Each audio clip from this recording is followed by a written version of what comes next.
ಓಂ ಶಾಂತಿ. ಓಂ ಶಾಂತಿ. ಇವತ್ತಿನ ವಿಷಯ ಲೌಕಿಕ, ಅಲೌಕಿಕ ಮತ್ತು ಪಾರಲೌಕಿಕ. ನಾವ್ಯಾರು? ಆತ್ಮ ಕರ್ಮೇಂದ್ರಿಯಗಳ ಮೂಲಕ ಕರ್ಮವನ್ನ ಮಾಡುತ್ತೆ. ಈಗ ಆತ್ಮ ಕರ್ಮವನ್ನ ಮಾಡಲಿಕ್ಕೆ ತನು, ಮನ, ಧನ, ಜನ ಹೇಳುವಂತಹ 4 ರೂಪದ ಕರ್ಮೇಂದ್ರಿಯಗಳಿದ್ದಾವೆ. ಜೊತೆಗೆ ಆತ್ಮ ಕರ್ಮ ಮಾಡಲಿಕ್ಕೆ 3 ಲೋಕನೂ ಕೂಡ ಇದೆ ಅಲ್ವಾ? ಮನೆಯಲ್ಲಿ ಕರ್ಮವನ್ನ ಮಾಡಬೇಕಾದ್ರೆ ಆತ್ಮ ಮತ್ತು ಶರೀರ ಸೇರ್ಬಿಟ್ಟು ತಾನೇ ಕರ್ಮ ಮಾಡ್ತಿರೋ, ಬರೀ ಆತ್ಮ ಕರ್ಮ ಮಾಡತ್ತೋ? ಇಲ್ಲ. ಹ 2 ಸೇರ್ಬಿಟ್ಟು ಕರ್ಮವನ್ನ ಮಾಡ್ತೀರ, ಹೌದಾ? ಆದರೆ ಅಡಿಗೆ ರೂಮ್ ಬೇರೆ, ಬೆಡ್ರೂಮ್ ಬೇರೆ, ಹಾಲ್ ಬೇರೆ, ಬಾತ್ರೂಮ್ ಬೇರೆ, ಹೌದಾ ಅಲ್ವೋ? ಹೌದು. ಯಾವ ರೂಮ್ನಲ್ಲಿ ಯಾವ ಕೆಲಸ ಮಾಡ್ಬೇಕು ಅದನ್ನೇ ಮಾಡ್ಬೇಕಲ್ವಾ? ಇವಾಗ ನಾವು ಅಡಿಗೆ ರೂಮಿಗೆ ಹೋಗ್ಬಿಟ್ಟು ಸ್ನಾನ ಮಾಡ್ಲಿಕ್ಕೆ ಆಗತ್ತಾ? ಬಟ್ಟೆ ವಾಶ್ ಮಾಡ್ಲಿಕ್ಕೆ ಆಗತ್ತಾ? ಇಲ್ಲ. ಇಲ್ವಲ್ಲ. ಬಾತ್ರೆಗೆ ಹೋಗ್ಬಿಟ್ಟು ಅಡಿಗೆ ಮಾಡ್ಲಿಕ್ಕೆ ಆಗತ್ತಾ? ಇಲ್ವಲ್ಲ. ಯಾವ ಸ್ಥಳದಲ್ಲಿ ಆತ್ಮ ತನ್ನ ಕರ್ಮೇಂದ್ರಿಯಗಳ ಮೂಲಕ ಯಾವ ಕರ್ಮ ಮಾಡಬೇಕು ಹೇಳುವಂತ ಜ್ಞಾನ, ಪರಿಜ್ಞಾನ, ತಿಳುವಳಿಕೆ, ಅರಿವು, ಶಿಕ್ಷಣ ಆತ್ಮನಿಗೆ ಇರಬೇಕಾಗ್ತದೆ. ನಾನು ಏನು ಮಾಡ್ತಾ ಇದ್ದೇನೆ, ಎಲ್ಲಿ ಏನು ಮಾಡಬೇಕು, ಎಲ್ಲಿ ಏನು ಮಾಡಿದ್ರೆ ಅದು ಸೂಕ್ತ ಹೇಳುವಂಥದ್ದು ಆತ್ಮನಿಗೆ ಗೊತ್ತಿರಬೇಕಾಗ್ತದೆ. ಹಾಗೆ ಲೌಕಿಕ ಅಂತಂದ್ರೆ ಏನು? ಆತ್ಮ ಯಾವುದೇ ಕರ್ಮವನ್ನ ಮಾಡಬೇಕಾದ್ರೆ ತನ್ನ ಮನಬುದ್ಧಿ ಸಂಸ್ಕಾರದ ಜೊತೆಗೆ ಸ್ಥೂಲ ಶರೀರ ಮತ್ತು ಸ್ಥೂಲ ಪ್ರಪಂಚದ ವಸ್ತು ವಿಷಯ ಜ್ಞಾನವನ್ನ ಸೇರಿಸಿಕೊಂಡು ಕರ್ಮವನ್ನು ಮಾಡಿದಾಗ ಅದಕ್ಕೆ ಲೌಕಿಕ ಅಂತ ಹೇಳ್ತಾರೆ. ಆತ್ಮೀಯರೇ, ಆತ್ಮ ಎಲ್ಲೇ ಕರ್ಮ ಮಾಡಿದ್ರು ಕೂಡ ಭ್ರಕುಟಿ ಸಿಂಹಾಸನದಲ್ಲಿ ಕೂತ್ಕೊಂಡೇ ಕರ್ಮ ಮಾಡತ್ತೆ, ಹೌದು ಅಲ್ವೋ? Yes or no? ಹೌದು. ಎಸ್. ಹಾಗಿದ್ರೆ ಈ ಸೂಕ್ಷ್ಮವತನದಲ್ಲಿ ಕರ್ಮ ಮಾಡಬೇಕಾದ್ರೆ ಆತ್ಮ ಸೂಕ್ಷ್ಮವತನಕ್ಕೆ ಹೋಗತ್ತೋ ಹೋಗಲ್ವೋ?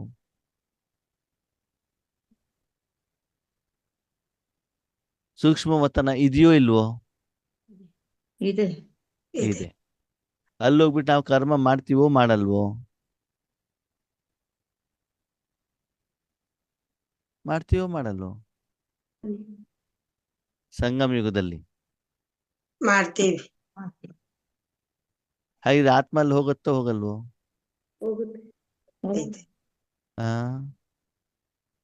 ಆತ್ಮ ಸೂಕ್ಷ್ಮವತನಕ್ಕೆ ಹೋಗತ್ತಾ? ಸೂಕ್ಷ್ಮ ಶರೀರದೊಂದಿಗೆ. ಪ್ರಶ್ನೆ ಏನು? ಸೂಕ್ಷ್ಮವತನದಲ್ಲಿ ಆತ್ಮ ಕರ್ಮ ಮಾಡತ್ತೋ ಮಾಡಲ್ವೋ? ಓಕೆ. ಸ್ಥೂಲವತನದಲ್ಲಿ ಆತ್ಮ ಕರ್ಮ ಮಾಡತ್ತೋ ಮಾಡಲ್ವೋ? ಮಾಡುತ್ತೆ. ಎಲ್ಲಿ ಕೂತ್ಕೊಂಡು ಮಾಡುತ್ತೆ? ಭ್ರುಕುಟಿ. ಸರಿ. ಸೂಕ್ಷ್ಮವತನದಲ್ಲಿ ಮತ್ತು ಮೂಲವತನದಲ್ಲಿ ಆತ್ಮ ಕರ್ಮ ಮಾಡತ್ತೋ ಮಾಡಲ್ವೋ? ಮಾಡಲ್ಲ. ಇಲ್ಲಿ ಡೌಟ್. ನೋಡಿ, ಆತ್ಮ ಎಲ್ಲಿ ಕರ್ಮವನ್ನ ಮಾಡಬೇಕಾದರೂ ಕೂಡ ಅದು ಭ್ರಕುಟಿಯ ಸಿಂಹಾಸನದಲ್ಲೇ ಕೂತ್ಕೊಂಡು ಮಾಡಬೇಕು. ಸರಿ. ಸೂಕ್ಷ್ಮವತನದಲ್ಲಿ ಮೂಲವತನದಲ್ಲಿ ಆತ್ಮ ಕರ್ಮವನ್ನು ಮಾಡತ್ತೆ, ಆದ್ರೆ ಆತ್ಮ ಏನ್ ಮಾಡೋದಿಲ್ಲ, ಸೂಕ್ಷ್ಮವತನಕ್ಕೆ ಹೋಗೋದಿಲ್ಲ, ಮನಬುದ್ಧಿಯನ್ನ ಕಳಿಸುತ್ತೆ. ಯಾವ್ದನ್ನ ಕಳಿಸುತ್ತೆ? ಮನ ಬುದ್ಧಿ. ಮಸಾಲೆ ದೋಸೆ ತಟ್ಟೆಯಿಂದ ಬಾಯಿ ಒಳಗಡೆ ಹೋಗ್ಬೇಕು. ಆತ್ಮ ಹೋಗ್ಬಿಟ್ಟು ತಟ್ಟೆಯಿಂದ ಮಸಾಲೆ ದೋಸೆನ ಬಾಯಲ್ಲಿ ಹಾಕತ್ತೋ ಆಗಲ್ವೋ? ಆಗಲ್ಲ. ತಟ್ಟೆಯಿಂದ ಮಸಾಲೆ ದೋಸೆ ಬಾಯಲ್ಲಿ ಹೋಗ್ಬೇಕಾದ್ರೆ ಆತ್ಮ ಹೋಗ್ಬಿಟ್ಟು ಮಾಡತ್ತೋ ಮಾಡಲ್ವೋ? ಮಾಡಲ್ಲ. ಮತ್ತೆ ಕರ್ಮೇಂದ್ರಿಯದ ಮೂಲಕ ಕೈಯಿಂದ. ಕೈ ಹೋಗತ್ತೆ ಹೊರತು ಆತ್ಮ ಹೋಗೋದಿಲ್ವಲ್ಲ. ಹೌದು. ಮನಬುದ್ಧಿಯ ಮೂಲಕ ಕೈ ಮೂಲಕ ತಾನೇ ಆ ಕರ್ಮ ಮಾಡ್ತಾ. ಆತ್ಮ ಎಲ್ಲಿ ಕುಂತಿದೆ? ಭ್ರುಕುಟಿನಲ್ಲೇ. ಮಸಾಲೆ ದೋಸೆ ಮಾಡಬೇಕಾದ್ರೂ ಅಲ್ಲೇ ಕುಂತಿದೆ, ತಿನ್ಬೇಕಾದ್ರೂ ಅಲ್ಲೇ ಅಲ್ಲೇ ಕೂತ್ಕೊಂಡಿದೆ. ಆದ್ರೆ ತನ್ನ ಕರ್ಮೇಂದ್ರಿಯವನ್ನು ಮಾತ್ರ ಏನ್ ಮಾಡ್ತಾ ಇದೆ? ಕಳಿಸ್ತಾ ಇದೆ. ನೋಡಿ ಆತ್ಮೀಯರೇ, ನಮ್ಮನ್ನು ನಾವು ಜ್ಞಾನಿಗಳು ಅಂತ ಹೇಳ್ತೀವಿ, ಬೇಸಿಗೆ ಗೊತ್ತಿಲ್ಲ ನಮಗೆ ಆತ್ಮ ಹೆಂಗ್ ಕರ್ಮ ಮಾಡತ್ತೆ ಅಂತ. ಆತ್ಮ ಎಂದೂ ಕೂಡ ಭ್ರಕುಟಿಯ ಸಿಂಹಾಸನವನ್ನ ಬಿಟ್ಬಿಟ್ಟು ಕೆಳಗಡೆ ಇಳಿಲಿಕ್ಕೆ ಸಾಧ್ಯವಿಲ್ಲ. ಒಬ್ಬ ಡ್ರೈವರ್ ಇರ್ತಾನಲ್ಲ, ಹಾರ್ನ್ ಹೊಡಿಬೇಕಾದ್ರೆ ಎಲ್ಲಿ ಕುಂತಿರ್ತಾನೆ? ಡ್ರೈವರ್ ಅಲ್ಲಿ ಡ್ರೈವರ್ ಸೀಟಲ್ಲಿ. ಸ್ಟೇರಿಂಗ್ ತಿರ್ಸ್ಬೇಕಾದ್ರೆ, ಅಲ್ಲೇ ಸೀಟಲ್ಲೇ ಇರ್ಬೇಕು. ಮಿರರ್ ನೋಡ್ಬೇಕಾದ್ರೆ, ಅಲ್ಲೇ ಬ್ರೇಕ್ ಹಾಕ್ಬೇಕಾದ್ರೆ, ಅಲ್ಲೇ ಇರ್ತಾರೆ, ಹಾರ್ಡ್ ಹಾಕ್ಬೇಕಾದ್ರೆ ಅಲ್ಲೇ ಅವ್ನ್ ಸೀಟ್ ಚೇಂಜ್ ಮಾಡ್ತಾನ? ಇಲ್ಲ ಇಲ್ಲ ಪಕ್ಕ ಸೀಟಲ್ಲಿ ಕೂತ್ಕೊಳ್ಳೋದೆಲ್ಲ ಮಾಡ್ಲಿಕ್ಕೆ ಆಗತ್ತಾ? ಇಲ್ಲ ಹಿಂದ್ಗಡೆ ಸೀಟಲ್ಲಿ ಕೂತ್ಕೊಂಡು ಮಾಡ್ಲಿಕ್ಕೆ ಆಗತ್ತಾ? ಆಗಲ್ಲ ಕಾರ್ ಮೇಲೆ ಕೂತ್ಕೊಂಡು ಮಾಡ್ಲಿಕ್ಕೆ ಆಗತ್ತಾ? ಆಗಲ್ಲ. ಮೊದ್ಲೇನಿಂದ ಪಾಠ ಕಾರು ಡ್ರೈವರ್ ಎಂತ ಎಲ್ಲ ಕಲ್ತಿದ್ದೀರಿ, ಬೇರೆಯವರಿಗೆ ಜ್ಞಾನನೂ ಹೇಳ್ತೀರ, ನಮ್ಗೆ ಗೊತ್ತಿಲ್ಲ ಇನ್ನು ಅಲ್ವಾ? ಅದಕ್ಕೆ ಭಗವಂತ ಹೇಳ್ತಾರೆ, ಆತ್ಮ ಭೃಕುಟಿ ಸಿಂಹಾಸನದಲ್ಲಿ ಕುಳಿತುಕೊಂಡು ಮನಬುದ್ಧಿ ಸಂಸ್ಕಾರದ ಮೂಲಕ ಶರೀರದ ಇಂದ್ರಿಯ ಮತ್ತು ಸ್ಥೂಲ ಪ್ರಪಂಚದ ಯಾವುದೇ ವಸ್ತು ವ್ಯಕ್ತಿ ವಿಷಯಗಳ ಜೊತೆಗೆ ಸಂಬಂಧವನ್ನ ಇಟ್ಕೊಂಡು ಕರ್ಮವನ್ನು ಮಾಡಿದಾಗ ಅದಕ್ಕೇನ್ ಹೇಳ್ತಾರೆ? ಹೇಳ್ತಾರೆ ಲೌಕಿಕ. ಹೇಳ್ತಾರೆ ಲೌಕಿಕ ಲೌಕಿಕ. ಸರಿ, ಅಲೌಕಿಕ ಅಂತಂದ್ರೆ ಏನು?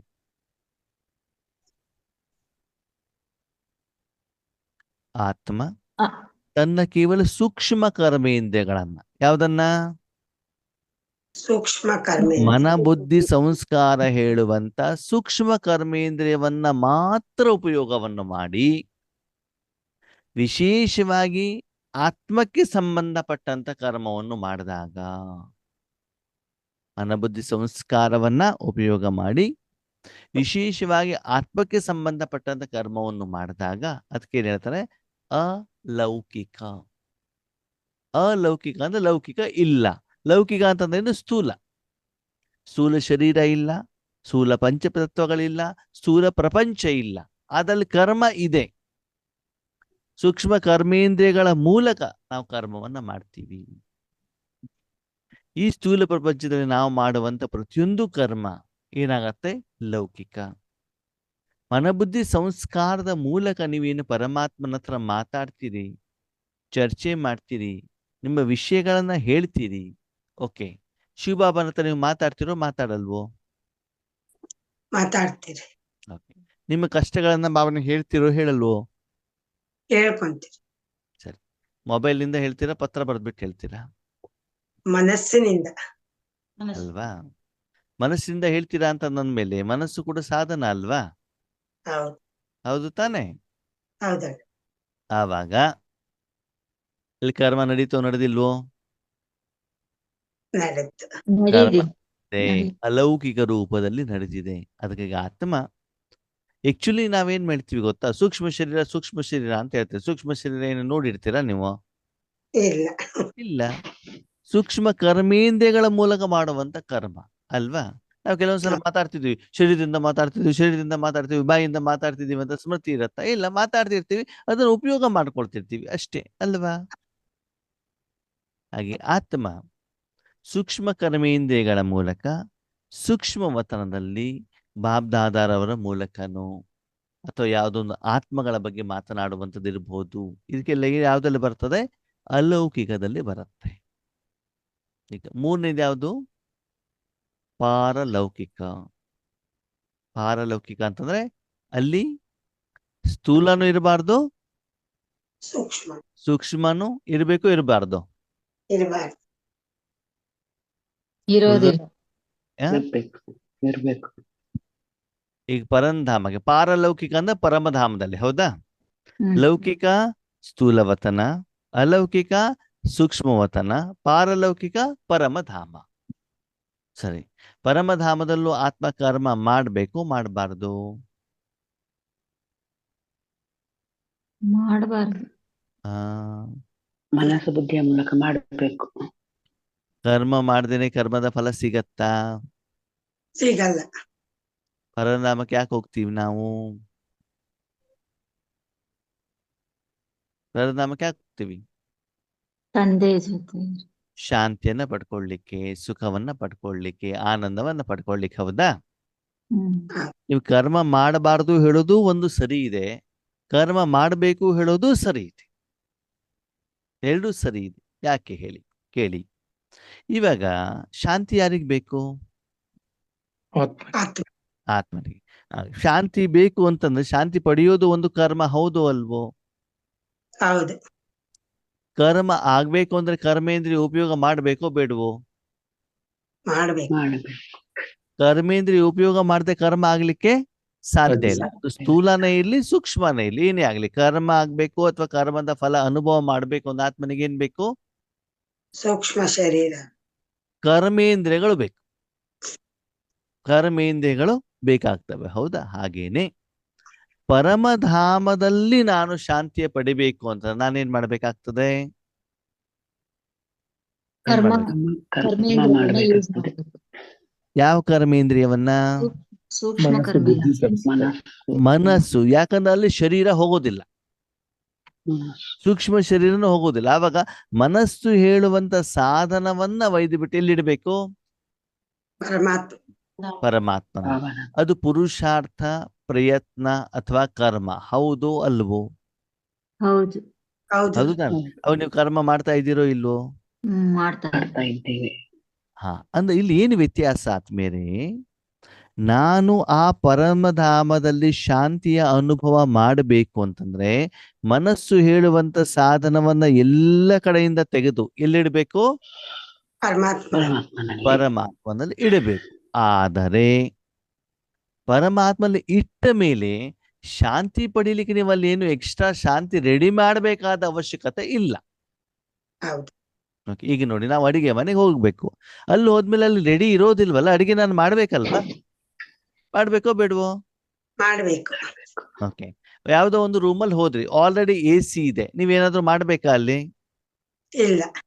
ಸುಮ್ಮನೆ ಹೋಗಿ ಕೂತ್ಕೊಂಡ್ರೆ ಸಾಕು. ಅಲ್ಲಿ ಏನು ವಾತಾವರಣ ಇದೆ ಅದು ಅನುಭವಿಸಿದ್ರೆ ಆಯ್ತಲ್ಲ. ಅಲ್ಲಿ ಕರ್ಮದ ಫಲಕ್ಕೋಸ್ಕರ ನಾನು ಕರ್ಮೇಂದ್ರಿಯವನ್ನು ಇಟ್ಟಿದ್ದೇನೆ ಹೊರತು ಅಲ್ಲಿ ಕರ್ಮವನ್ನು ನಾನು ಮಾಡ್ತಾ ಇಲ್ಲ. ಅರ್ಥ ಆಯ್ತು? ಒಂದು ಕಡೆಗೆ ಹೋಗಿ ನಾನು ಕರ್ಮವನ್ನು ಮಾಡ್ತಾ ಕರ್ಮದ ಫಲವನ್ನ ತೆಗೆದುಕೊಳ್ಳುವಂಥದ್ದು ಒಂದು ವಿಧಿ. ಇನ್ನೊಂದು, ಕರ್ಮೇಂದ್ರಿಯವನ್ನು ನಾನಲ್ಲಿ ಕಳಿಸಿದ್ದೇನೆ, ನನಗೇನು ಬೇಕು ಅದಕ್ಕೆ ನಾನು ಕರ್ಮ ಮಾಡಬೇಕಾದಂತ ಅನಿವಾರ್ಯತೆ ಇಲ್ಲ. ಅಲ್ಲಿ ಆಲ್ರೆಡಿ ಕರ್ಮದ ಫಲ ಇದೆ. ಅದರ ಮನಬುದ್ಧಿಯ ಮೂಲಕ ನಾನೇನ್ ಮಾಡ್ಬೇಕು? ಕರ್ಮದ ಫಲವನ್ನ ಅನುಭವಿಸಬೇಕು. ಅಲ್ಲಿ ಫಲದ ಜೊತೆಗೆ ಮಾತ್ರ ಕನೆಕ್ಷನ್ನೇ ಹೊರತು ಅಲ್ಲಿ ಕರ್ಮ ಇಲ್ಲ. ಹೌದು ಅಲ್ವೋ? ಹೌದು. ನಾನು ಅಡಿಗೆ ಮನೆ ಹೋಗ್ತೇನೆ, ಮಸಾಲೆ ದೋಸೆ ರೆಡಿ ಇದೆ, ನನ್ನ ಕೆಲಸ ಏನು? ತಿನ್ನೋದು. ತಿನ್ನೋದು ತಿನ್ನೋದಷ್ಟೇ. ಮತ್ತೆ ರುಚಿ ನೋಡೋದು. ಮಸಾಲೆ ದೋಸೆ ರೆಡಿ ಇಲ್ಲ ಅಂತಂದ್ರೆ ಹಿಟ್ಟೆ ತಗೊಳ್ಬೇಕು, ಬಂಡಿ ಇಡಬೇಕು, ಗ್ಯಾಸ್ ಆನ್ ಮಾಡಬೇಕು, ಬಿಸಿ ಆಗ್ಬೇಕು, ಅದಕ್ಕೆ ಎಣ್ಣೆ ಹಚ್ಚಬೇಕು, ಆಮೇಲೆ ಮಸಾಲೆ ದೋಸೆ ಏರಿಬೇಕು, ಆಮೇಲೆ ತಿನ್ಬೇಕು. ತಿನ್ಬೇಕು. ನಿಮ್ಗೇನ್ ಬೇಕು? ಪರಮಧಾಮದಲ್ಲಿ ಏನ್ ಬೇಕು? ಶಾಂತಿ. ಶಾಂತಿ. ಅಲ್ಲೇನು ನೀವು ರೆಡಿ ಮಾಡ್ಬೇಕಾ? ಆಲ್ರೆಡಿ ಆಲ್ರೆಡಿ ರೆಡಿ ಇದೆ ತಾನೆ? ಅಲ್ಲಿ ಹೌದು. ಮನಸ್ಸನ್ನ ಇಟ್ರೆ ಆಯ್ತು ಅಷ್ಟೇ. ಮನಸ್ಸನ್ನ ಇಡದೇನೆ ನಿಮ್ಗೆ ಶಾಂತಿ ಸಿಗ್ಲಿಕ್ಕೆ ಸಾಧ್ಯನಾ? ಇಲ್ಲ. ಇಲ್ಲ. ಅದಕ್ಕೆ ಭಗವಂತ ಹೇಳ್ತಾರೆ, ಮನಭವ, ಮನಸ್ಸನ್ನ ನನ್ನಲ್ಲಿ ಇಡಿ, ಆದ್ರೆ ಅಲ್ಲಿ ಸಂಕಲ್ಪವನ್ನ ಮಾಡಬೇಡಿ. ಏನ್ ಮಾಡಬಾರ್ದು? ಸಂಕಲ್ಪನ. ಸಂಕಲ್ಪ ಮಾಡಬಾರ್ದು. ನಾವು ಪರನಾಮಕ್ಕೆ ಹೋಗ್ಬಿಟ್ಟು ಏನ್ ಮಾಡ್ತೀವಿ? ಸಂಕಲ್ಪ. ನಾನು ಪರಧಾಮದಲ್ಲಿ ಇದ್ದೇನೆ, ಹ್ಮ್. ನಾನು ಬಾಬನನ್ನು ನೋಡ್ತಾ ಇದ್ದೇನೆ, ಬಾಬನ ಕಿರಣ ತಗೊಳ್ತಾ ಇದ್ದೇನೆ, ಬಾಬನ ಕಿರಣ ನನ್ನ ಮೈ ಮೇಲೆ ಬೀಳ್ತಾ ಇದೆ. ಹೇಳುದು ಸರಿನೋ ತಪ್ಪು? ತಪ್ಪು. ಹೇಳಿದ್ರೆ ಏನಾಗತ್ತೆ? ಆಲ್ರೆಡಿ ಇದೆ, ನಾವು ಅದನ್ನ ಅನುಭವಿಸ್ಬೇಕು ಅಷ್ಟೇ. ಹೇಳಿದರೆ ನೀವೇನು ಅನುಭವ ಮಾಡ್ತಿದ್ದೀರಲ್ಲ, ಗಮನ ಅದರ ಕಡೆಗೆ ಹೋಗೋದಿಲ್ಲ. ಹೌದು. ಅಡಿಗೆ ಮನೆ ಹೋಗ್ಬಿಟ್ಟು ನಾನು ಅಡಿಗೆ ಮನೇಲಿ ಇದ್ದೇನೆ, ದೋಸೆ ಮಾಡ್ತಾ ಇದ್ದೇನೆ ಅಂತ ಬಾಯಲ್ಲಿ ಹೇಳ್ತಾ ಇರ್ತೀರಾ? ಇಲ್ಲ. ಮನಸ್ಸಿನಲ್ಲಿ ಹೇಳ್ತಾ ಇರ್ತೀರಾ? ಹ್ಮ್. ಇಲ್ಲ. ಕರ್ಮದ ಫಲವನ್ನ ಸ್ವೀಕಾರ ಮಾಡ್ತಿರ್ತೀರಲ್ವಾ?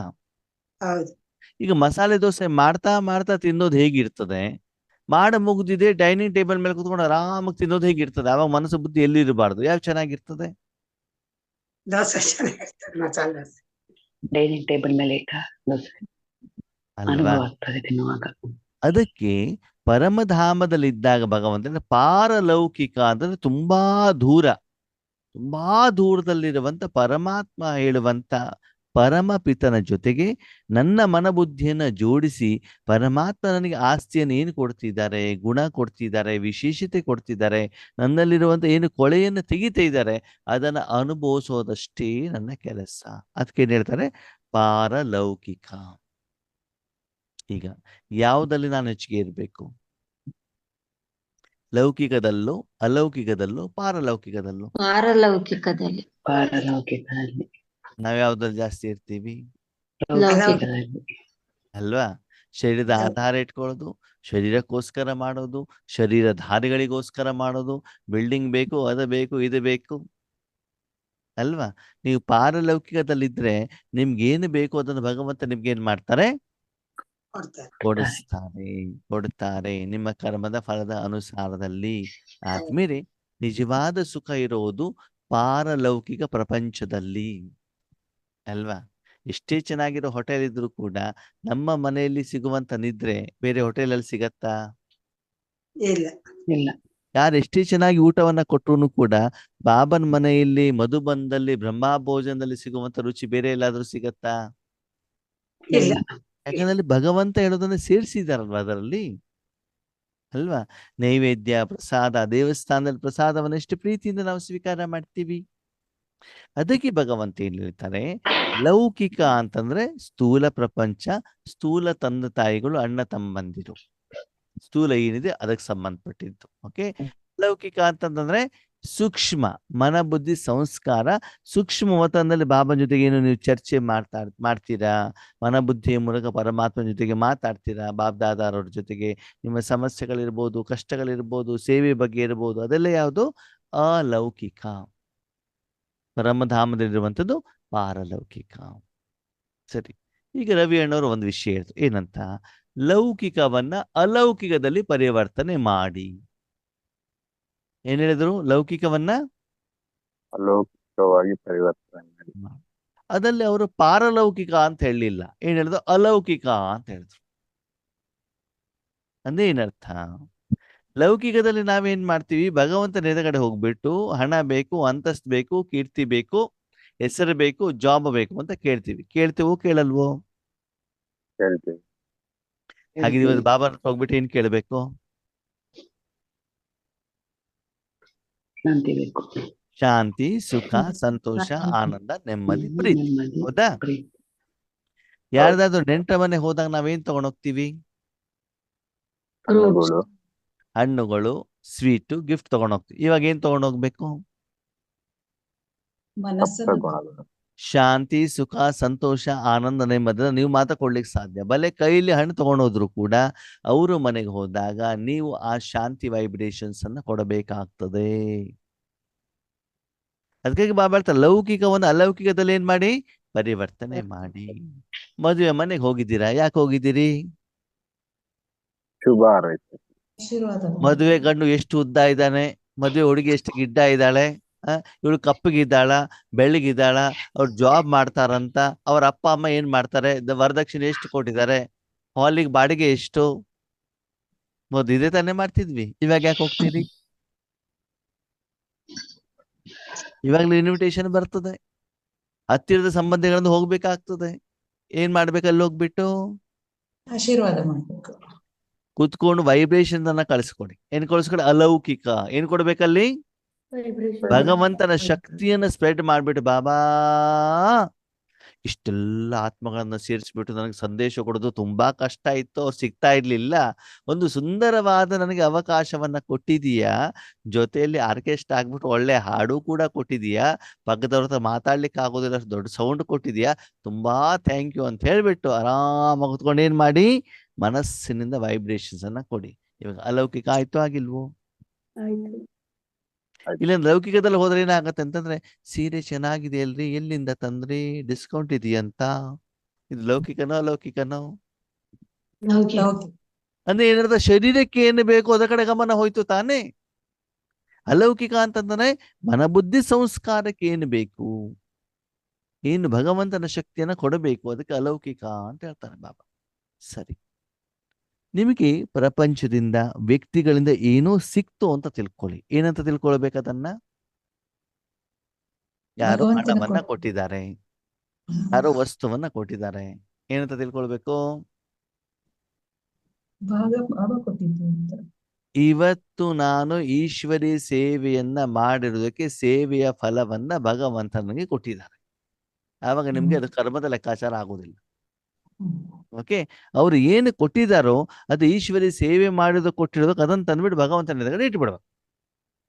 ಮದುವೆ ಮನೆಗೆ ಹೋದ್ರಿ, ನೆಂಟರ ಮನೆಗೆ ಹೋದ್ರಿ, ಅವ್ರು ಏನೇ ಕೊಡ್ಲಿ, ಸ್ಥೂಲವಾಗಿರೋದನ್ನ ಕೊಡ್ಲಿ, ಸೂಕ್ಷ್ಮವಾಗಿರೋದನ್ನ ಕೊಡ್ಲಿ, ಅದನ್ನ ತಂದ್ಬಿಟ್ಟು ಏನ್ ಮಾಡಿ, ಇದು ಈಶ್ವರಿ ಯಜ್ಞಕ್ಕೆ. ಅವಾಗ ಅದು ಬಂಧನ ಆಗತ್ತೋ ಆಗಲ್ವೋ? ಆಗಲ್ಲ. ಆಗಲ್ಲ ತಾನೆ. ಆಗಲ್ಲ. ಇವತ್ತು ₹1 ನೀವೆಲ್ಲೋ ಹಣ ಸಂಪಾದನೆ ಮಾಡ್ಲಿಕ್ಕೆ ಹೋಗಿದ್ದೀರಾ, ಜಾಬಿಗೆ ಹೋಗಿದ್ದೀರಾ, ಬಿಸ್ನೆಸ್ ಮಾಡ್ತಿದ್ದೀರಾ, ಏನು ಹಣ ಬಂದ್ರು ಹಣ ಯಾರ್ದು? ಬಾಬಾ ಬಾಬಾ ಸರಿ, ಸೇವೆಗೆ ಹೋಗಿದ್ದಾರೆ, ಯಾರೋ ಬಾಯಿಗೆ ಬಂದಾಗ ಬೈದಿದ್ದಾರೆ, ಅದನ್ನ ಯಾರಿಗೆ ಒಪ್ಸ್ಬೇಕು? ಬಾಬಾ ಅದು ಬಾಬಂಗೆ ವಾಪಸ್. ಯಾರು ಚೆನ್ನಾಗಿ ಹೊಗಳಿದ್ದಾರೆ, ಅದನ್ನ ಯಾರಿಗೆ ಒಪ್ಸ್ಬೇಕು? ಅದನ್ನು ಬಾಬಂಗೆ. ಅವಾಗ ಲೌಕಿಕ ಅಲೌಕಿಕದಲ್ಲಿ ಪರಿವರ್ತನೆ ಆಯ್ತೋ ಆಗಿಲ್ವೋ? ಆಯ್ತು. ಈಗ ನೀವು ತಿಂಡಿ ಕುತ್ಕೊಂಡಿದ್ದಾರೆ, ಹೌದಪ್ಪ ನಮ್ಮನೆಯವರ ಹಣದಿಂದ ನಾನು ತಿಂಡಿ ತಿಂತ ಇದ್ದೇನೆ ಅಂತ ಹೇಳೋದು ಸರಿನೋ ತಪ್ಪು? ತಪ್ಪು. ಯಾರು ಕೊಟ್ಟಿದ್ದಾರೆ? ಬಾಬಾ. ಬಾಬಾ ಅವರ ಮೂಲಕ ಕೊಟ್ಟಿದ್ದಾರೆ ಅಲ್ವಾ? ಇವಾಗ ಈಶ್ವರಿ ಯಜ್ಞಕ್ಕೆ ಹೋಗ್ತೀರಾ, ಸೇವೆಯನ್ನ ಮಾಡ್ತೀರಾ ಅಲ್ವಾ? ಅಲ್ಲಿ ನಿಮ್ಗೆ ಬ್ರಹ್ಮ ಭೋಜನ, ಟೋಲಿ, ಹಣ್ಣು ಯಾರು ಕೊಡ್ತಾರೆ? ಬಾಬಾ ಭಾವನೆ. ಬಾಬಾ ಕೊಡ್ತಾರೋ, ನಿಮಿತ್ತ ಅಕ್ಕಂದಿರು ಕೊಡ್ತಾರೋ? ಬಾಬಾ ಬಾಬಾ ಅವರ ಮೂಲಕ ಕೊಟ್ಟಿರೋದು. ಮೂಲಕ ಕೊಟ್ಟಿದೆ. ಅವ್ರ ಅಕ್ಕೋರು ಕೊಟ್ಟಿಲ್ಲ, ನಮ್ಗೆ ಕೊಟ್ಟಿರೋದು ಯಾರ ಮೂಲಕ? ಬಾಬಾ. ಬಾಬಾ ಬಾಬಾ ಕೊಟ್ಟಿರೋದು. ಯಾಕೆ? ಈಶ್ವರಿ ಸೇವೆ ಮಾಡಿದ್ರು. ಒಂದು ವಿಷಯ ಗೊತ್ತಿರ್ಲಿ, ಬಾಬಾನ ಮನೆಗೆ ಹೋಗ್ಬಿಟ್ಟು ಈಶ್ವರಿ ಸೇವೆ ಮಾಡ್ದೇನೆ ಗಂಟ್ಲು ಪೂರ್ತಿ ತಿಂದ್ಕೊಂಡು ಬಂದ್ರೆ ಏನಾಗ್ತದೆ? ಸಾಲ. ಹೊರೆ ಆಗುತ್ತೆ. ಸಾಲ ಆಗತ್ತೋ ಆಗಲ್ಲೋ? ನೀವು ಆಗುತ್ತೆ. ಸೇವೆ ಮಾಡ್ಕೊಂಡು ತಗೊಂಡು ಬಂದ್ರೆ ಮಾತ್ರ ಅದು ಸೇವೆಯ ಫಲ ಆಗತ್ತೆ. ಆದ್ಮೇಲೆ ನಿಮ್ಮ ಅಕೌಂಟಲ್ಲಿ ವಿಕರ್ಮ ಆಗೋದಿಲ್ಲ. ಸ್ಥೂಲ ಸೇವೆನಾದ್ರೂ ಮಾಡಿ, ಸೂಕ್ಷ್ಮನಾದ್ರೂ ಮಾಡಿ, ಮನಸ ಮಾಡಿ, ವಾಚ ಮಾಡಿ, ಧನದ ಸೇವೆಯನ್ನ ಮಾಡಿ. ಸಾಲ ನಾವು ಮಾಡ್ಕೊಳ್ಬಾರ್ದು ಅಲ್ವಾ? ಅದಕ್ಕಾಗಿ ಬಾಬಾ ಅಂತ ಲೌಕಿಕವನ್ನ ಅಲೌಕಿಕದಲ್ಲಿ ಪರಿವರ್ತನೆ ಮಾಡೋದು ಅಂತಂದ್ರೆ, ಈಗ ನಿಮ್ಮ ಹತ್ರ ಒಂದು ₹10 ಇದೆ, ಯಾರಿಗಾದ್ರೂ ಕೊಡಬೇಕು ಅಂದ್ರೆ ಯಾರಂತ ಕೇಳ್ಬೇಕು? ಬಾಬಾ ಅದ್ಯಾಕೆ ಬಾಬನ್ ಕೇಳ್ಬೇಕು? ನಾನು ಸಂಪಾದನೆ ಮಾಡಿದ್ದಪ್ಪ, ನಾನು ಯಾರು ಬೇಕಾದ್ರೂ ಕೊಟ್ಕೊಳ್ತೇನೆ, ನನ್ನ ಇಷ್ಟ. ಇಲ್ಲ. ಬಾಬಾ. ಏನು ತಂದೆ ಏನು ಬಾಬನ ತಂದೆ ಬಂಟ ಇಲ್ಲ, ತಾನೆ. ಎಲ್ಲ ಬಾಬಾ ಅದಕ್ಕಾಗಿ ಬಾಬಾ ಹೇಳ್ತಾರೆ, ಏನೇ ಕರ್ಮವನ್ನ ಮಾಡ್ಬೇಕಾದ್ರೆ ಅಲ್ಲಿ ಈಶ್ವರನನ್ನ ನೀವು ಸೇರಿಸಿದಾಗ ಅದೇನಾಗ್ಬಿಡ್ತದೆ? ಅಲೌಕಿಕದಲ್ಲಿ ಪರಿವರ್ತನೆ ಆಗ್ಬಿಡ್ತದೆ. ಬೇರೆ ಯಾವುದನ್ನು ಚೇಂಜ್ ಮಾಡ್ಬೇಕಾಗಿಲ್ಲ, ಮನಸ್ಸಿನಲ್ಲಿ ಚೇಂಜ್ ಮಾಡ್ಕೊಳ್ಳಿ. ಏನಂತ? ಇದು ಯಾವುದು ನಂದಲ್ಲ, ಇದು ಯಾವ್ದು? ಪರಮಾತ್ಮಂದು. ಹೀಗೆ ಲೌಕಿಕವನ್ನ ನೀವು ಅಲೌಕಿಕದಲ್ಲಿ ಏನ್ ಮಾಡ್ಬೇಕಾಗ್ತದೆ? ಪರಿವರ್ತನೆ ಮಾಡಬೇಕಾಗ್ತದೆ. ಯಾವಾಗ ನೀವು ಪರಿವರ್ತನೆ ಮಾಡ್ತಿರೋ ಅವಾಗ ಏನಾಗತ್ತೆ? ನಿಮ್ಮ ಜೀವನದಲ್ಲಿ ಬದಲಾವಣೆಗಳು ಬರ್ತವೆ. ಸರಿ, ಆದ್ಮೇಲೆ ನಿಮ್ಗೆ ಸಂಕಷ್ಟಗಳು, ಕಷ್ಟಗಳು ಬಂದಾಗ ಲೌಕಿಕದಲ್ಲಿ ಯಾರ ಹತ್ರ ಹೋಗ್ಬಿಟ್ಟು ಕೇಳ್ತಿದ್ರಿ? ಶರೀರದ ಅಪ್ಪ, ಅಣ್ಣ, ತಮ್ಮ, ಚಿಕ್ಕಪ್ಪ, ಫ್ರೆಂಡ್ಸು, ಅರ್ಚಕರು, ಪೂಜಾರಿಗಳು, ಭವಿಷ್ಯ ಹೇಳೋರು, ಡಾಕ್ಟರು, ಎಷ್ಟು ಜನ ಹತ್ರ ಕೇಳ್ತಿದ್ವಿ? ಕೇಳ್ತಿರ್ಲಿಲ್ವೋ? ಹೌದು. ಇವಾಗ ಯಾರನ್ನು ಕೇಳಬೇಕು? ಶಿವಬಾಬಾ. ಮನುಷ್ಯಾತ್ಮರನ್ನು ಕೇಳ್ಬೇಡಿ. ಯೋಗೇಶ್ ಅಣ್ಣನ ಹತ್ರ ಮೊದ್ಲೇ ಕೇಳ್ಬೇಡಿ. ಯಾರು ಯಾವಾಗ ಯಾವ ಸಮಯದಲ್ಲಿ ಹೇಳ್ತಾರೋ ಗೊತ್ತಿಲ್ಲ. ಯಾರ ಹತ್ರ ಹೇಳ್ಬೇಕು? ಶಿವಬಾಬಾ. ಸೂಕ್ಷ್ಮತನಕ್ಕೆ ಹೋಗಿ ಬಾಬನ ಹತ್ರ ಹೇಳಿ, ಬಾಬಾ ನೋಡಿ ಹಿಂಗಿಂಗ್ ಸಮಸ್ಯೆ ಇದೆಯಪ್ಪ. ಯಾರ ಹತ್ರ ಮಾತಾಡ್ಬೇಕು ಇವಾಗ? ಅದಕ್ಕೆ ಏನ್ ಹೇಳ್ತಾರೆ? ಅಲೌಕಿಕ. ಸರಿ, ಅವ್ರು ಯಾರ ಮೂಲಕ ಬೇಕಾದ್ರೂ ಏನ್ ಕೊಡ್ಲಿ? ಪರಿಹಾರವನ್ನ ಕೊಡ್ಲಿ. ಅದ್ ನಾವು ಕೇಳ್ಬೇಕಾಗಿರೋದು ಯಾರನ್ನ? ಅವನು ಹೆಚ್ಚಿನ ಸಮಯ ಯಾರ ಜೊತೆಗೆ ಇರ್ತೀರಿ? ಬಾಬನ ಜೊತೆಗೆ ಇರ್ತಿರ್ತಾನೆ. ಅವಾಗ ಆ ಸಮಸ್ಯೆ ಪರಿಹಾರವನ್ನ ಬಾಬಾ ನಿಮಿತ್ತ ಆತ್ಮಗಳ ಮೂಲಕ ಕೊಡ್ಬೋದು, ಅವ್ರ ಕ್ಲಾಸಿನ ಮೂಲಕ ಕೊಡ್ಬೋದು, ಮುರಳಿ ಮೂಲಕ ಕೊಡ್ಬೋದು, ಡೈರೆಕ್ಟ್ ಆಗಿ ನಿಮ್ಮ ಮನಸ್ಸಿನ ಮೂಲಕ ಉತ್ತರ ಕೊಡ್ಬೋದು, ಇಲ್ಲ ಸ್ವತಃ ಬಂದ್ಬಿಟ್ಟು ಕಾರ್ಯವನ್ನ ಮಾಡ್ಬಿಟ್ಟು ನಿಮ್ ಸಹಯೋಗವನ್ನ ಅಂದ್ಮೇಲೆ ಆದ್ಮೇಲೆ ದಿನದಿಂದ ದಿನಕ್ಕೆ ನಾವು ಲೌಕಿಕ ಕಡೆ ಹೋಗ್ಬೇಕು, ಅಲೌಕಿಕದ ಕಡೆ ಹೋಗ್ಬೇಕು? ಅಲೌಕಿಕ ಕಡೆ. ನಾವ್ ಯಾವ ಕಡೆ ಹೋಗ್ತಾ ಇದ್ದೀವಿ? ಅಣ್ಣವ್ರೆ, ನಮ್ದೊಂದು ಕೋರ್ಟ್ ಕೇಸ್ ಇದೆ, ಸ್ವಲ್ಪ ಬೇಗ ಕ್ಲಿಯರ್ ಮಾಡ್ಲಿಕ್ಕೆ ನಮ್ಮ ಅಪ್ಪನಿಗೆ ಹೇಳ್ತೀರಾ? ಶಿವಬಾಬನಿಗೆ ಹೇಳ್ತೀರಾ? ಅದೇ ಕೋರ್ಟ್ ಕೇಸಲ್ಲಿ ಬಂದಿರುವಂತ ಧನ ಇಷ್ಟು ಬಾಬನಿಗೆ ಕೊಡ್ತೀವಿ ಅಂತ ಅದನ್ನ ನಾವು ಅಗ್ರಿಮೆಂಟ್ ಮಾಡ್ಕೊಳ್ಳೋದಿಲ್ಲ ಬಾಬನ ಹತ್ರ. ನನಗೆ ಬೇಕು ಅವ್ರೆ, ಅದು ಬೇಕು, ನನ್ನ ಮಗಳಿಗೆ ಮದ್ವೆ ಇದೆಯಲ್ವಾ, ಮೊಮ್ಮಕ್ಳಿಗೆ ಬೇಕಲ್ವಾ? ಅವಾಗ ನಿಮ್ಮ ವೈಯಕ್ತಿಕ ಲೌಕಿಕ ಇದ್ರೆ ನಿಮ್ಮಪ್ಪ ಯಾಕೆ ನಿಮ್ಗೆ ಹೆಲ್ಪ್ ಮಾಡ್ಬೇಕು ಹೇಳಿ ನೋಡೋಣ? ಹೌದೋ ಅಲ್ವೋ?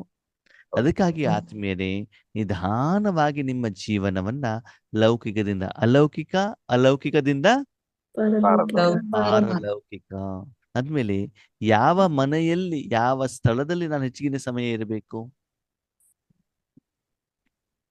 ಎಲ್ಲಿರ್ಬೇಕು?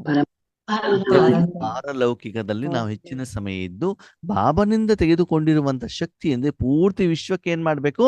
ಕಳಿಸುವ ಕೆಲಸವನ್ನು ಮಾಡಿದಾಗ ನೀವು ಸೂಕ್ಷ್ಮವತನಕ್ಕೆ ಹೋಗ್ಬಿಟ್ಟು ಮಾತನಾಡುವಂತ ಅನಿವಾರ್ಯತೆ, ಅವಶ್ಯಕತೆ ಇರುವುದಿಲ್ಲ. ನೀವು ಸೂಕ್ಷ್ಮವತನಕ್ಕೆ ಹೋಗ್ಬಿಟ್ಟು ಅದು ಬೇಕು ಇದು ಬೇಕು ಅಂತ ನೀವು ಕೇಳ್ತೀರಲ್ವ, ಬೆಳ್ತಾರೆ. ಅದನ್ನ ಯಾಕೆ ಕೇಳ್ತೀರಾ? ಪರಂಧಾಮದ ನನ್ನ ಪಕ್ಕದಲ್ಲಿ ಬಂದು ಕೂತ್ಕೊಳ್ಳಿ, ಅವ್ರಿಗೆ ಏನೇನು ಪೇಮೆಂಟ್ ಮಾಡ್ಬೇಕು ಅದನ್ನೆಲ್ಲ ನಾನು ಪೇಮೆಂಟ್ ಮಾಡಿದಾಗ ನಿಮ್ಗೆ ವಿಘ್ನನೂ ಇರೋದಿಲ್ಲ, ಪರಿಸ್ಥಿತಿಗಳು ಬರೋದಿಲ್ಲ, ಅಪೋಸಿಷನ್ ಬರೋದಿಲ್ಲ, ಕಾಯಿಲೆನೂ ಬರೋದಿಲ್ಲ, ಏನೂ ಬರೋದಿಲ್ಲ. ಬರುತ್ತಾ? ಬರೋದಿಲ್ಲ. ನಾವು ಹೋಗ್ಬಿಟ್ಟು ಬರೀ ಮಾತಾಡೋದನ್ನ ಮಾತ್ರ ಮಾಡ್ತೀವಿ ಹೊರತು ರಾಜಯೋಗವನ್ನ ಮಾಡೋದೇ ಇಲ್ಲ. ಬಾಬನ ತಗೋಬಿಟ್ಟು ಅಳೋದೇನು, ಕೂಗೋದೇನು, ಬಾಬನಿಗೆ ಜೊತೆ ಜಗಳ ಮಾಡೋದೇನು, ಇದೇ ರಾಜಯೋಗ ಅಂತ ನಾವೇನ್ ಮಾಡ್ಬಿಟ್ಟಿದೀವಿ? ಮಕ್ಕಳು ಹೋಗ್ಬಿಟ್ಟು ಅಪ್ಪನ ಜಗಳ ಮಾಡ್ತೀವಿ, ನನಗೆ ಆಸ್ತಿ ಕೊಡು, ನನಗೆ ಕೊಡ್ದೆ, ನೀವು ಯಾರಿಗೆ ಕೊಡ್ತೀಯ? ಭಗವಂತ ಹೇಳ್ತಾರೆ, ಯಾಕೆ ನೀನು ಅಷ್ಟು ಆಸ್ತಿ ಜಗಳ ಮಾಡ್ತೀಯ? ನನ್ನ ಫ್ಯಾಕ್ಟ್ರಿ ಇದೆಯೋ, ಕೆಲಸ ಮಾಡು, ದುಡ್ಡು ತಗೊಂಡೋಗು, ಏನ್ ಬೇಕಾದ್ರೂ ಮಾಡ್ಕೊ ಅಲ್ವಾ? ಅದಕ್ಕಾಗಿ ಒಂದು ದಿನದಲ್ಲಿ ನಾನು ಲೌಕಿಕದಲ್ಲಿ ಎಷ್ಟಿರ್ತೇನೆ, ಅಲೌಕಿಕದಲ್ಲಿ ಎಷ್ಟಿರ್ತೇನೆ, ಪಾರಲೌಕಿಕದಲ್ಲಿ ಎಷ್ಟಿರ್ತೇನೆ ಅಂತ ನಿಮ್ಮನ್ನು ನೀವೇನ್ ಮಾಡ್ಕೊಳ್ಳಿ ಆತ್ಮೀಯರೇ, ಚೆಕ್ ಮಾಡ್ಕೊಳ್ಳಿ. ಯಾವ ಮನೆಯಲ್ಲಿ ನಾನು ಹೆಚ್ಚಿನ ಸಮಯ ಇರಬೇಕು? ಪಾರಲೌಕಿಕ ಮನೆಯಲ್ಲಿ. ಸರಿ. ಲೌಕಿಕದಲ್ಲಿ ಇದ್ದಾಗ ನಿಮ್ ಜೊತೆಗೆ ಯಾರ್ಯಾರು ಇರಬೇಕು? ಲೌಕಿಕದಲ್ಲಿ ಯಾರು ಬೇಡ, ಬಾಬಾ ಇರಬೇಕು. ನಾನು, ಶಿವಬಾಬಾ, ಬ್ರಹ್ಮ ಬಾಬಾ ಅಲ್ವಾ? ಅವಾಗ ಶರೀರಧಾರಿಗಳು ಜೊತೆಲಿ ಇರ್ತಾರೆ, ಶರೀರ ಇರ್ತದೆ, ಶರೀರದ ಅಪ್ಪ ಅಮ್ಮ ಎಲ್ಲರೂ ಕೂಡ ಇರ್ತಾರೆ, ಹೌದಾ? ಸರಿ. ಸೂಕ್ಷ್ಮವತನದಲ್ಲಿ ಇದ್ದಾಗ ಬಾಪ್ದಾದ. ಇವಾಗ ನೋಡಿ, ಉದಾಹರಣೆಗೆ ನಿಮ್ಮ ಮನೆಯಲ್ಲಿ ಇದ್ದೀರಾ ಅಂತ ತಿಳ್ಕೊಳ್ಳಿ. ನಿಮ್ಮ ಮನೆಯಲ್ಲಿ ಬೀರುನಲ್ಲಿ ಬಟ್ಟೆ ಇದೆ. ಓಕೆ, ನೀವು ಯಾವ್ಯಾವ ಬಟ್ಟೆ, ಈಗ ಒಂದು ಲೌಕಿಕದ ಮದುವೆಗೆ ಹೋಗ್ತಾ ಇದ್ದೀರಿ, ಫಂಕ್ಷನ್ಗೆ ಹೋಗ್ತಿದ್ದೀರಿ, ಅವಾಗ ಏನೇನು ತಗೊಂಡು ಹೋಗ್ತೀರಿ? ಲೌಕಿಕ ಫಂಕ್ಷನ್ಗೆ ಹೋಗ್ತಿದ್ದೀರಾ, ಟೂರಿಗೆ ಹೋಗ್ತಿದ್ದೀರಾ, ಅಯೋಧ್ಯ, ಪ್ರಯೋಗರಾಜ್ ಎಲ್ಲ ಹೋಗ್ತಿದ್ದೀರಿ, ಇನ್ನೇನು ತಗೊಂಡು ಹೋಗ್ತೀರಿ? ಬಟ್ಟೆಗಳು, ಬಟ್ಟೆ, ಹಣ ಎಲ್ಲ ಯಾವ ಕಲರ್ ಬಟ್ಟೆಗಳು ತಗೊಂಡು ಹೋಗ್ತೀರಿ? ಯಾವ ಕಲರ್ ಬಟ್ಟೆ ತಗೊಂಡು ಹೋಗ್ತೀರಿ? ಯಾವ ಕಲರ್? ಕಲರ್ ಕಲರ್ ಬಟ್ಟೆನೇ ಇಷ್ಟ ನಮ್ಗೆ, ಅದೇ ತಗೊಂಡು ಹೋಗ್ತೀವಿ. ಯಾವ ಕಲರ್ ಬಟ್ಟೆ ಅಂತಂದ್ರೆ ಕಲರ್ ಕಲರ್ ತಗೊಂಡು ಹೋಗ್ತೀವಿ. ಸರಿ. ಈಶ್ವರೀಯ ಕಾರ್ಯಕ್ಕೆ ಹೋಗಿದೀವಿ, ಮೌಂಟ್ ಅಬುಗೆ ಹೋಗಿದೀವಿ, ಯಾವ ತಗೊಂಡು ಹೋಗ್ತೀರಿ?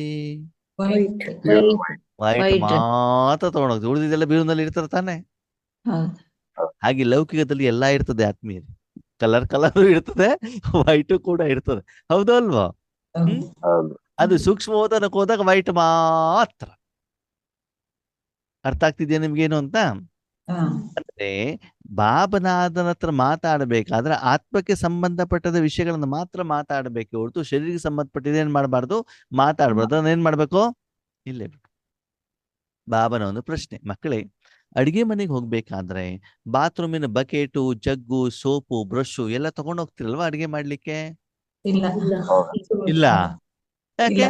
ಮನೇಲಿ ಇದೆಯಲ್ವಾ, ತಗೊಂಡು ಹೋಗಿಲ್ಲ, ಏನ್ ತೊಂದ್ರೆ? ಹೌದು. ಏನ್ ಬೇಕೋ ಅದೇ. ಅಷ್ಟೆಲ್ಲ ಬುದ್ಧಿ ಇದೆ ನಿಮ್ಗೆಲ್ಲ. ಹಾಗಿದ್ರೆ ಸೂಕ್ಷ್ಮವತನಕ್ಕೆ ಹೋಗ್ಬೇಕಾದ್ರೆ ಏನ್ ತಗೊಂಡು ಹೋಗ್ಬೇಕು ಅಂತ ಗೊತ್ತಿರ್ಬೇಕು ತಾನೇ ನಿಮಗೆ? ಮನಸ್ಸು ಬುದ್ಧಿ, ಸಂಸ್ಕಾರ. ಮನಸ್ಸು ಬುದ್ಧಿ ಅಷ್ಟೇ ಅಲ್ಲ, ಅದಕ್ಕೆ ಸಂಬಂಧಪಟ್ಟಿದ ವಿಷಯ ಮಾತ್ರ ತಗೊಂಡು ಹೋಗ್ಬೇಕು. ಮನಸ್ಸು ಬುದ್ಧಿ ತಗೊಂಡು ಹೋಗ್ತೀರಾ ಸರಿ, ಆದ್ರೆ ಆ ಮನಸ್ಸು ಬುದ್ಧಿ ಜೊತೆಗೆ ಏನ್ ತಗೊಂಡು ಹೋಗ್ತೀರಿ ನೀವು?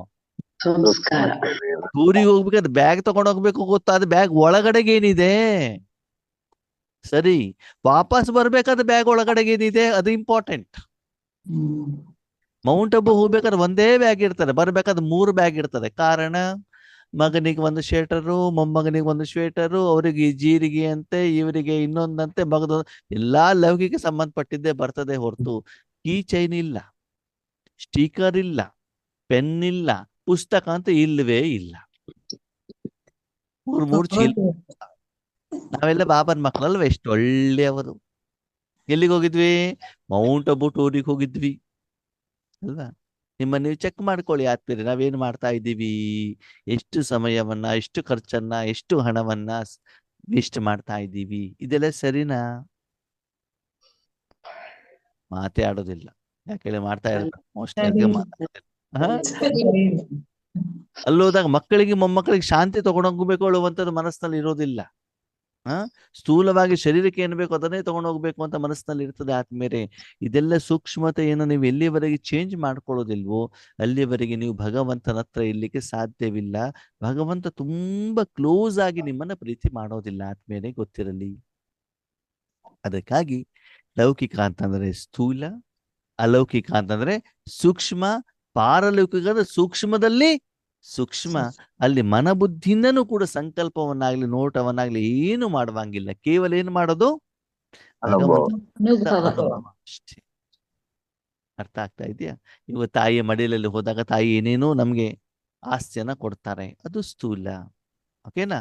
ತಾಯಿಯ ಮಡಿಲಲ್ಲಿ ಹೋದಾಗ ತಾಯಿ ಏನ್ ಮಾಡ್ತಾರೆ? ಊಟ ತಿನ್ನಿಸ್ತಾರೆ, ಅದು ಸೂಕ್ಷ್ಮ. ಅದೇ ತಾಯಿ ಪ್ರೀತಿ ಕೊಡ್ತಾಳೆ ಅಪ್ಪುಗೆಯಲ್ಲಿ, ಅದು ಸಂಪೂರ್ಣವಾಗಿ ಪಾರಲೌಕಿಕ ಇದ್ದ ಹಾಗೆ ಅಲ್ವಾ? ಅದಕ್ಕಾಗಿ ಆತ್ಮೀಯರೇ ಹೆಚ್ಚಿನ ಸಮಯದಲ್ಲಿರ್ಬೇಕು ದೂರದ ಲೋಕದಲ್ಲಿ. ಲೌಕಿಕದಿಂದ ಸಂಪೂರ್ಣ ದೂರ, ಪಾರಲೌಕಿಕ. ಲೌಕಿಕ ಇರ್ಲೇಬಾರ್ದಲ್ಲಿ, ಕೇವಲ ಆತ್ಮ ಪರಮಾತ್ಮ ಅಷ್ಟು ಬಿಟ್ರೆ, ಶಾಂತಿಯ ಅನುಭವ ಬಿಟ್ರೆ ಬೇರೆ ಏನೂ ಕೂಡ ಅಲ್ಲಿ ಇರಕೂಡದು. ಒಂದು ಮಗುವನ್ನ ತಾಯಿ ಅಪ್ಪುಗೆ ಹಾಕಿದಾಗ ಮಗು ಏನ್ ಮಾಡ್ತಾ ಇದೆ? ಕಣ್ಮುಚ್ಕೊಂಡು ಯಾವ ಆನಂದ? ಹಾಲು ಕುಡಿಸೋ ಆನಂದನ, ಮುತ್ತು ಕೊಡೋ ಆನಂದ ಯಾವುದು? ಆತ್ಮದ ಆನಂದ. ಆ ತಾಯಿಯ ಮೂಲಕ ಹೊರಡುವಂತ ತಾಯಿಯ ಪ್ರೀತಿ ಮನಸ್ಸು ಬುದ್ಧಿನ ಏನು ಬರ್ತದೆ ಅದ್ರ ಜೊತೆಗೆ ಮಾತ್ರ ಕನೆಕ್ಟ್ ಆಗಿದೆ ತಾನೆ. ಹಾಗೆ ಪರಮಾತ್ಮನ ಜೊತೆಗೆ ಪರಮಾತ್ಮ ಕೊಡುವಂತ ಆತ್ಮಿಕ ಪ್ರೀತಿ ಜೊತೆ ಕನೆಕ್ಟ್ ಆಗಿ ಆ ಪ್ರೀತಿಯನ್ನು ಬೇರೆಯವ್ರಿಗೆ ಕೊಡೋದ ಕಡೆಗೆ ಹೆಚ್ಚಿನ ಗಮನವನ್ನ ಕೊಡಿ. ಅದಕ್ಕಾಗಿ ದಯವಿಟ್ಟು ಆತ್ಮೇಲೆ ಪಾರಲೌಕಿಕ ಪರಂಧಾಮಕ್ಕೆ ಹೋದಾಗ ಲೌಕಿಕ ತೆಗೆದುಕೊಂಡು ಏನ್ ಮಾಡಬಾರ್ದು? ಹೋಗಬಾರದು. ಅವಾಗ ಯಾವ ಸ್ಥಳದಲ್ಲಿ ಯಾವ ಸಮಯದಲ್ಲಿ ಎಲ್ಲಿರ್ಬೇಕು ಅಂತ ಗೊತ್ತಿರ್ಬೇಕು. ಸರಿ, ಅಮೃತ ವೇಳೆಗಂತ ಕುತ್ಕೊಂಡಿದ್ದೀರಾ, ಅವಾಗ ಲೌಕಿಕದಲ್ಲಿ ಹೆಚ್ಚಿಗೆ ಸಮಯ ಇರ್ಬೇಕಲ್ವಾ? ಇವತ್ತು ತಿಂಡಿ ಏನ್ ಮಾಡ್ಬೇಕು, ಅಡಿಗೆ ಏನ್ ಮಾಡ್ಬೇಕು, ಇವತ್ತು ಮದುವೆ ಮನೆಗೆ ಹೋಗ್ಬೇಕು, ಯಾವ ಕಲರ್ ಸೀರೆ ಉಡ್ಬೇಕು, ಎಲ್ಲ ಯೋಚನೆ ಯಾವಾಗ ಮಾಡ್ಬೇಕು? ಪ್ಲಾನಿಂಗು ಅಮೃತ ವೇಳೆ ಸಮಯದಲ್ಲಿ ಇಲ್ಲ. ಇಲ್ಲ. ಅಮೃತ ವೇಳೆಯಲ್ಲಿ ಏನ್ ಮಾಡ್ಬೇಕು? ಮತ್ತೆ ತಂದೆ ಜೊತೆ ಕನೆಕ್ಟ್ ಆಗಿ ಅನುಭವ ಅಂತ ಪರಂಧಾಮಕ್ಕೆ ಹೋಗ್ಬೇಕು. ಎಲ್ಲಿ ಹೋಗ್ಬೇಕು? ಬಾಯೆಲ್ಲ ಹೇಳ್ತೀರಿ, ಪ್ರಾಕ್ಟಿಕಲಿ ಇರ್ತೀರಾ ಅಂತ ಚೆಕ್ ಮಾಡ್ಕೊಳ್ಳಿ. ಯಾವ ಸಮಯದಲ್ಲಿ ಎಲ್ಲಿ ಏನ್ ಮಾಡ್ಬೇಕು ಅದನ್ನೇ ತಾನೇ ಮಾಡ್ಬೇಕಾಗ್ತದೆ. ಅದಕ್ಕಾಗಿ ಆತ್ಮೀಯರೇ, ಅಲೌಕಿಕ ಮತ್ತು ಪಾರಲೌಕಿಕ ಜ್ಞಾನ ಇರುವಂಥದ್ದು ಈಗಲೇನೆ. ಅದಕ್ಕಾಗಿ ಆ ಕರ್ಮವನ್ನ ನಾವು ಹೆಚ್ಚಿಗೆ ಮಾಡಬೇಕು. ಸರಿ, ಲೌಕಿಕ ಜಾಸ್ತಿ ಮಾಡಬೇಕು, ಅಲೌಕಿಕ ಜಾಸ್ತಿ ಮಾಡಬೇಕು, ಪಾರಲೌಕಿಕ ಜಾಸ್ತಿ ಮಾಡಬೇಕು? ಅದೇ ಸತ್ಯ ಹೇಳಿ, ನಿಮ್ಮ ಜೀವನದಲ್ಲಿ ಯಾವ್ದು ಜಾಸ್ತಿ ಇದೆ? ಲೌಕಿಕನೇ ಅಲ್ವಾ? ಅದ ನಂತರ ನೆಕ್ಸ್ಟ್ ಅಲೌಕಿಕ ಅಲ್ವಾ? ಬಾಬನ ಹತ್ರ ಮಾತಾಡೋದು, ಚರ್ಚೆ, ಕ್ಲಾಸ್ ಕೇಳೋದು, ಆಮೇಲೆ ಇನ್ನು ಸ್ವಲ್ಪ ಮಾತ್ರ ಇಲ್ಲಿದೆ ಪಾರಲೌಕಿಕ ಇದೆ. ಅದನ್ನ ಇವಾಗ ಏನ್ ಮಾಡ್ಬೇಕಾಗತ್ತೆ? ನಾವು ಚೇಂಜ್ ಅಂದ್ರೆ ಅದು ಏನದು, ಅದರ ಮೂರ ವ್ಯತ್ಯಾಸ ಏನು, ಯಾವ್ಯಾವ ಕರ್ಮವನ್ನ ಎಲ್ಲೆಲ್ಲಿ ಮಾಡಬೇಕು ಹೇಳುವಂಥದ್ದು ಸ್ಪಷ್ಟತೆ ನಮಗೆ ಇರ್ಬೇಕಾಗ್ತದೆ. ಓಕೆ, ಪಾರಲೌಕಿಕ ಕರ್ಮ ಮಾಡ್ಬೇಕಾದ್ರೆ ಯಾರ್ಯಾರು ಇರ್ತಾರಲ್ಲಿ?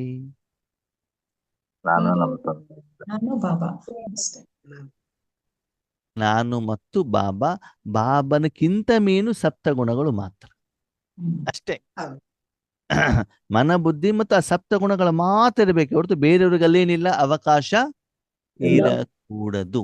ಸೂಕ್ಷ್ಮೋತ್ತರದಲ್ಲಿ ಬಂದಾಗ ನಾನು ಬಾಬ್ದಾದ ಮತ್ತೆ ಅದಕ್ಕೆ ಸಂಬಂಧಪಟ್ಟಂತ ವಿಷಯಗಳು, ಯಾವುದೊಂದು ವಿಷಯ ನಿಮ್ಗೆ ಅರ್ಥ ಆಗಿಲ್ಲ, ವೈಯಕ್ತಿಕವಾಗಿ ಪ್ರಶ್ನೆಗಳನ್ನ ಕೇಳ್ಕೊಳ್ಬೇಕು, ಅದು ಮಾತ್ರ ಇರಬೇಕು. ಸ್ಥೂಲವತನದಲ್ಲಿ ಶರೀರಧಾರಿಗಳು ಸ್ಥೂಲಕ್ಕೆ ಸಂಬಂಧಪಟ್ಟಂತೆ ಇರಬೇಕು. ಅದಕ್ಕೆ ಭಗವಂತ ಏನ್ ಹೇಳ್ತಾರೆ? ಮಕ್ಕಳೇ, ಸ್ಥೂಲವತನಕ್ಕೆ ಬರುವ ಮೊದಲು ಮೂಲವತನದಿಂದ ಶಕ್ತಿಯನ್ನ ಪಡೆದುಕೊಂಡು ಸೂಕ್ಷ್ಮವತನದಲ್ಲಿ ಬಾಬನತ ಶ್ರೀಮತವನ್ನ ಪಡೆದುಕೊಂಡು ಆಮೇಲೆ ಸ್ಥೂಲವತನಕ್ಕೆ ಬರಬೇಕು. ಬಾಬಾ ಹೇಳ್ತಲ್ವಾ, ರಾತ್ರಿ ಎಲ್ಲಿ ಹೋಗ್ಬಿಟ್ಟು ಮಲ್ಕೊಳ್ಬೇಕಂತೆ? ಬೆಳಗಿನ ಸಾಯಂಕಾಲದಲ್ಲಿ ಕೆಲಸ ಮಾಡ್ಕೊಂಡು ರಾತ್ರಿ ಬಂದ್ಬಿಟ್ಟು ಎಲ್ಲಿ ಮಲ್ಕೊಳ್ತೀರಿ? ಲಾಡ್ಜ್ ಅಲ್ಲೋ, ಪಕ್ಕದ ಮನೆಯಲ್ಲೋ, ರೋಡಲ್ಲೋ? ನಮ್ಮ ಮನೇಲಿ ಓ ಮನೆ. ಯಾವ್ದು ಆತ್ಮದ ಮನೆನೋ ಶರೀರದ ಮನೆನೋ? ಆತ್ಮದ ಮನೆಯಲ್ಲೂ ಮನೆ. ಮನೇಲಿ ಮಲಗ್ಬೇಕು. ಸರಿ, ಆತ್ಮದ ಆಮೇಲೆ ಇಡೋಣ. ಶಾರೀರಿಕವಾಗಿ ಎಲ್ಲಿ ಇಡ್ತೀರಾ? ಅದ್ ಬೆಡ್ ಯಾಕೆ ಮೇಲೆ. ಮನೇಲಿ ಹೋಗ್ಬೇಕು? ಅದ್ ನಮ್ಮ ಮನೆ. ಯಾಕಂದ್ರೆ ಆ ಶರೀರಕ್ಕೆ ರಿಫ್ರೆಶ್ಮೆಂಟ್ ಸಿಗೋದು ಅಲ್ಲಿ. ಹ್ಮ್. ಹೌದು ತಾನೆ? ಶರೀರಕ್ಕೆ ಬೇಕಾಗಿರುವಂತ ಎಲ್ಲ ವಸ್ತು ವ್ಯವಸ್ಥೆಗಳಿರೋದಲ್ಲಿ ಮನೆಯಲ್ಲಿ, ಹೌದಾ? ಮತ್ತೆ ಶರೀರಧಾರಿಗಳು ಕೂಡ ಅಲ್ಲಿ ಇದ್ದಾರೆ, ನಮ್ಮ ಸಂಬಂಧಿಕರಿದ್ದಾರೆ, ನಮ್ಗೆ ಬೇಕಾದವರು ಇದ್ದಾರೆ, ನಮ್ಮ ಕುಟುಂಬದವರು ಇದ್ದಾರೆ, ನಮ್ಮ ಸಂಸಾರದವರು ಇದ್ದಾರೆ ಅಲ್ವಾ? ಅಲ್ಲಿ ಇಟ್ಬಿಟ್ಟು ಏನ್ ಮಾಡ್ತೀವಿ? ಸಾಯಂಕಾಲ ಮನೆಗೆ ಶರೀರವನ್ನು ತಗೊಂಡು ಬಂದು ಅದನ್ನು ಕ್ಲೀನ್ ಮಾಡಿ ಸ್ವಚ್ಛ ಮಾಡಿ ಮತ್ತೆ ವಾಪಸ್ ಅದಕ್ಕೆ ಶಕ್ತಿಯನ್ನ ಕೊಟ್ಟು ಮತ್ತೆ ರಾತ್ರಿ ನಿದ್ರೆ ಮಾಡಿ ಮತ್ತೆ ಬೆಳಿಗ್ಗೆ ಶರೀರನ ಸ್ವಚ್ಛ ಮಾಡಿ ಕ್ಲೀನ್ ಆಗಿರೋ ಬಟ್ಟೆ ಹಾಕೊಂಡು ಕೈಯಲ್ಲಿ ಬ್ರೇಕ್ಫಾಸ್ಟ್ ಊಟ ತಿಂಡಿ ತಗೊಂಡು ಎಲ್ಲಿಗೆ ಹೋಗ್ತೀವಿ? ಕೆಲಸಕ್ಕೆ. ಓಕೆ, ಮನೆಗ್ ಬರ್ಲೇ ಇಲ್ಲಪ್ಪ, ಏನಾಗತ್ತೆ? ಸುಸ್ತಾಗುತ್ತೆ. ಕೆಲಸದಲ್ಲಿ ಇದ್ದೀರಿ, ಮನೆಗ್ ಬಂದೇ ಇಲ್ಲ, ಏನಾಗ್ತದೆ? ಸುಸ್ತಾಗುತ್ತೆ. ರಿಫ್ರೆಶ್ಮೆಂಟ್ ಇರಲ್ಲ. ಆ ಶರೀರಕ್ಕೆ ಏನ್ ಟ್ರೀಟ್ಮೆಂಟ್ ಕೊಡ್ಬೇಕು ಅದು ಸಿಗತ್ತೋ ಸಿಗಲ್ವೋ? ಸಿಗಲ್ಲ. ಆಮೇಲೆ ಶರೀರಕ್ಕೆ ಟ್ರೀಟ್ಮೆಂಟ್ ಕೊಡಬೇಕು ಅಂತಂದ ಮೇಲೆ ಶರೀರದಲ್ಲಿ ಮನೆಯಲ್ಲಿ ಇರ್ಲಿಕ್ಕೆ ಹೆಚ್ಚಿಗೆ ಇಷ್ಟಪಡ್ತಿರೋ, ಲೌಕಿಕ ಕಾರ್ಯ ಕ್ಷೇತ್ರದಲ್ಲಿ ಇರ್ಲಿಕ್ಕೆ ಹೆಚ್ಚಿಗೆ ಇಷ್ಟಪಡ್ತಿರೋ? ಮನೇಲಿ ಆತ್ಮಿಕವಾಗಿ ಏನ್ ಮಾಡ್ತಿದ್ರಿ ನೀವು ಇವಾಗ? ಮನೇಲಿ ಜಾಸ್ತಿ ಇರ್ತಿದ್ದೀರೋ ಕರ್ಮ ಕ್ಷೇತ್ರದಲ್ಲಿ ಜಾಸ್ತಿ ಇರ್ತಾ ಇದ್ದೀರೋ? ಇದೀವಿ. ಕರ್ಮ ಕ್ಷೇತ್ರದಲ್ಲಿ ಇದ್ದಾಗ ಆತ್ಮದ ಬ್ಯಾಟ್ರಿ ಚಾರ್ಜ್ ಆಗತ್ತೋ ಡಿಸ್ಚಾರ್ಜ್ ಆಗತ್ತೋ? ಡಿಸ್ಚಾರ್ಜ್ ಕರ್ಮ ಕ್ಷೇತ್ರದಲ್ಲಿ ಶರೀರ ಗಲೀಜ್ ಆಗತ್ತೋ ಕ್ಲೀನ್ ಆಗತ್ತೋ? ಅವಾಗ ನಾವು ಕ್ಲೀನ್ ಆಗಿರ್ಬೇಕು, ಗಲೀಜ್ ಆಗ್ಬೇಕು?